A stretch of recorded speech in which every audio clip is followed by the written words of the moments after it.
over 18,000 foot of wooden track, and the best night rides in the game. Makes Kings Island the wood coaster capital of the world. But it's so much more than that. 14 machines totaling nearly 50,000 foot of track. And today, I'll rank my top 10. But first, game time. I've been MIA. They can't take my spot before they take me to the grave. Swear it's been too long, yeah, I can't recall your name. I've been working so hard, I'm just trying to get away. Tell me what you doing, won't you tell me where you been?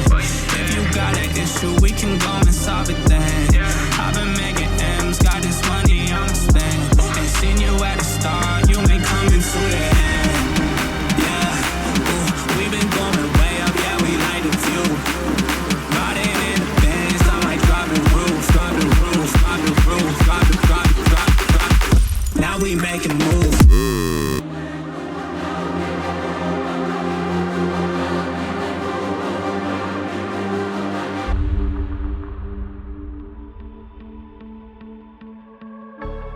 now typically I ride these one time for the credit and never ride them again.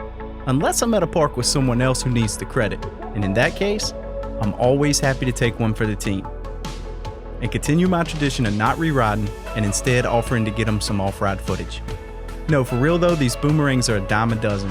They typically feature sit-down trains, but INVERTIGO gives you that experience of riding beneath the track with your feet swinging. This alone makes it a re-ride for me when I visit the park. And it's also the last of this particular model still operating in the United States.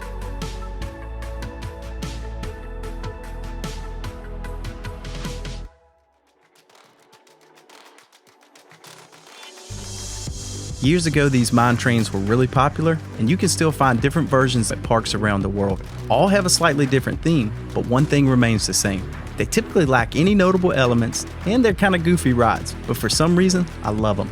Maybe it's a combination of low expectations and the short wait times.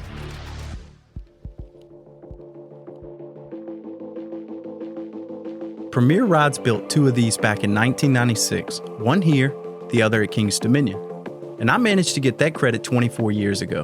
Both parks would eventually build Giga Coasters next door, and while people walk past them for that newer hype, I can't help but to think back to when they first opened. Such an exciting time for the industry, and it was all everyone could talk about. Indoors, darkness, and man was it fast. That launch was so powerful, even the power company was getting calls every time it would rocket down that tunnel. Unfortunately, without attending coaster stock, getting footage inside that building is near impossible. However, Premier Rides did build a very similar version at Six Flags America a few years later. Where it lacked a building to hide the darkness, it did feature a faster launch and no mid-course brake run. If only I could use this footage to paint a better picture of what to expect inside that building. It wouldn't be perfect, but I have an idea.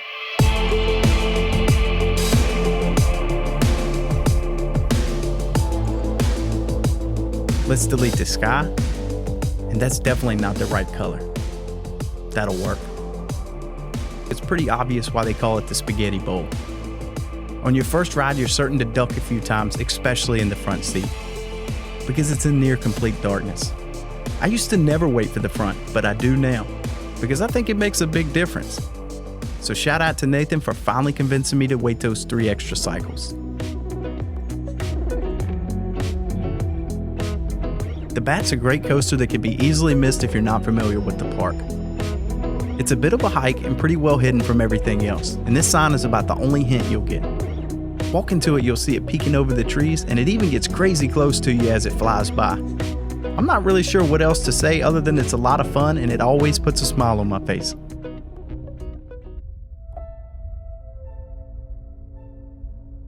What an incredible gem. You see, this was John Allen's legendary creation that opened with the park in 1972. And it's the machine that helped reignite the second golden age of roller coasters. Sadly though, today, it's one of the most misunderstood woodies you'll find. A combination of the track getting a little rough in spots and the park not consistently dropping these trains off the lift hill at the same time is ruining the perception of the ride. Now don't get me wrong, because they've taken great care of Racer. They just retracked parts of the turnaround and are currently working on a large portion that's going to be ready for 2021. It's far from a painful experience, and I personally wouldn't even call it rough. And most of the time I actually prefer wooden coasters with just enough vibration and bump to help them come alive. But after Racer 75 at King's Dominion received a lot of work to its track, I knew instantly that those long straight shots and drawn out heels really shine to their full potential when running at its smoothest. Some of your newer racing coasters like us at Hershey Park, they put a big focus on the trains pulling away and crossing each other. Now this is a neat experience and it makes for a great ride. But trust me when I tell you the simple out and back layout of Racer cannot be matched when these trains are released from the lift hill at the same time. Looking over and seeing everyone else feet away from you ripping down that track is such an experience.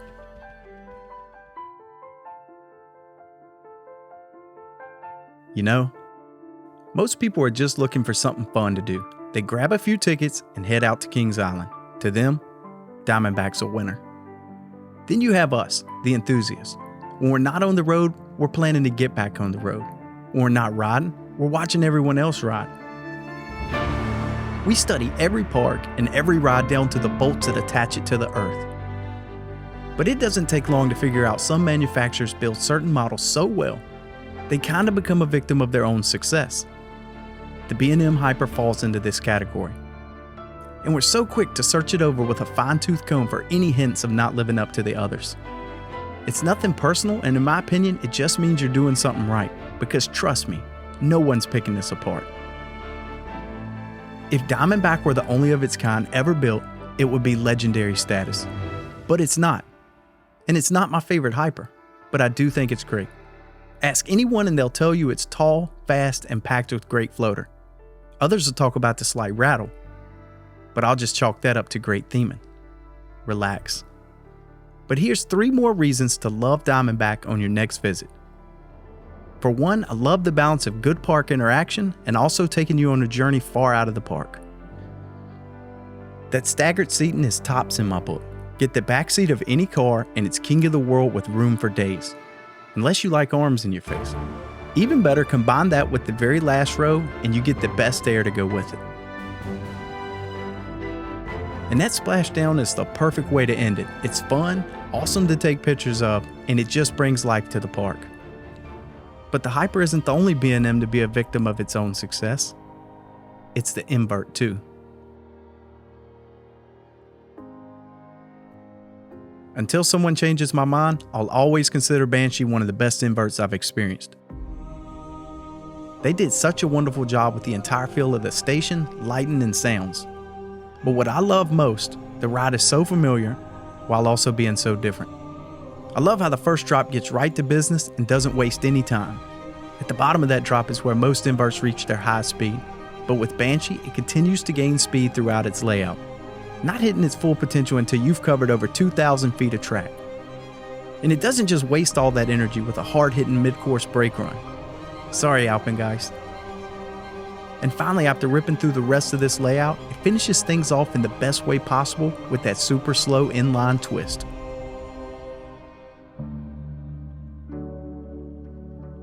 Earlier, I spoke about how us enthusiasts study every ride down to the bolts that attach it to the earth. We want to know everything. Height and max speed, please. How many seconds of floater or ejector? Flowjector. Is it steel or wood? Maybe it's both. Hybrid? Will it break records? Okay, how many? Now that's a broken record. I'm just kidding, Cedar Point. You know I love you. Does it spin you around or flip you upside down? Who built it and when? How many bolts, screws, and nails? What's the cost? How long? Capacity? All this is fun and it pushes us to plan, pay, travel, and stay because trust me, no matter how much you study, it's the experience that ultimately always wins. Without this, all you can say is I think. You just wait. One day, I can hardly wait. The day finally comes when you're actually looking at something you studied from afar for years. These are the moments I live for because they make everything we do worth it. Finally walking through that queue line, getting that thumbs up, and ultimately making your way up that lift hill. I studied the beast more than any other ride on the planet. It all started in the mid-90s when my favorite author wrote a book about it. I was always searching for any article or picture I could find. After 23 years, I finally made it. I was actually at Kings Island. Now, I'm not one to generally test my luck with a highly anticipated credit, but the plan was simple. Ride everything else Kings Island had to offer, and then wait for the sun to go down. And just before the fireworks, I'd walk into that entrance. The only thing left in the sky, smoke and a full moon. The setting was perfect, and just climbing that lift hill gave me chills. The first drop was forgettable, but hearing that train scream through that first underground tunnel was everything. And then I just looked up and saw the top of all those trees flying past me. And I remember thinking, not everything can be summed up on a paper stat sheet. The Beast lacks nearly everything we love about newer coasters. But in turn, they also lack nearly everything we love about the Beast, making it a truly unique experience unlike anything else you'll ever find. 7,359 foot of wooden track that follows the terrain, taking you so deep into that dark forest, you start to question if you'll ever make it out. We found the second lift hill and made our way to the top.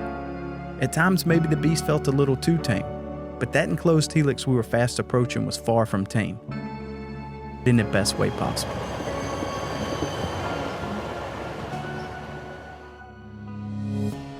If any park in America was due a Giga Coaster, it was Kings Island. So much, in fact, many were screaming it was time to swipe King Daka's title. That didn't happen. You had people that were upset, and I get it. This park has huge attendance, an incredible lineup, and it's ran to near perfection. I feel like the combination of hype, reliability, and capacity were the main driving factors here, but fans of this park wanted a new identity coaster. And in a lot of ways, I think they got it.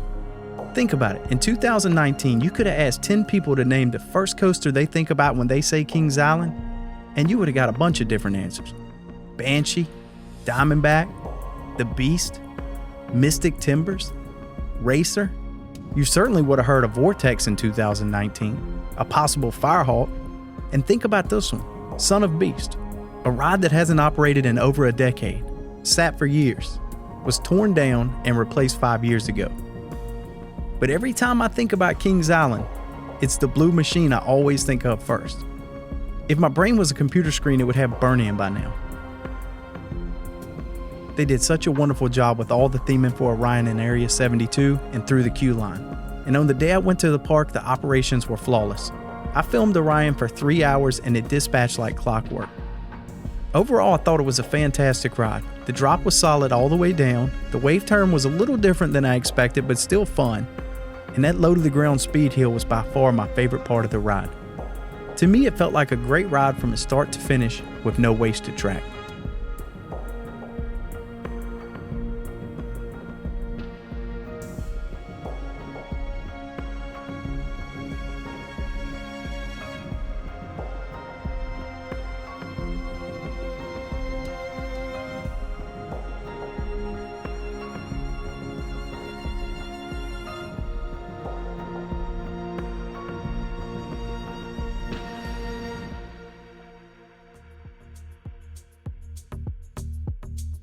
Now, this is no disrespect to Orion, but more as a tip of the hat to Kings Island and GCI.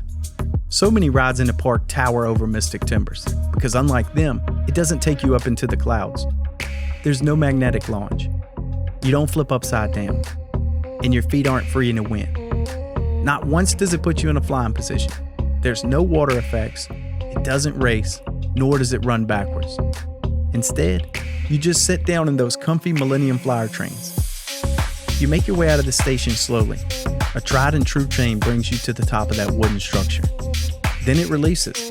The first drop is fun, but once you reach the bottom, well, that's when Mystic comes to life. Perfect pops of airtime that never stop, 16 to be exact. And with a ride time of 44 seconds from the top of that drop to the brakes, means you're getting air every 2.7 seconds. It flies through the woods loaded with straight shots that skim the earth, generally popping you from right to left. The turns are profile perfect and the pacing is near perfection. I've always felt like a well-designed wooden coaster just adds a certain type of character that still will never be able to replace. And sure, it's not my number one Woody, but it's got the perfect feel that has now set the standard in my book. And though I don't completely agree, for most enthusiasts, Orion will always live in Fury's shadow. Banshee to Montu. And Diamondback would just take your pick. But until GCI finds a way to beat its best creation, Mystic Timbers is never going to have that problem. It's the blueprint for an out-and-back GCI.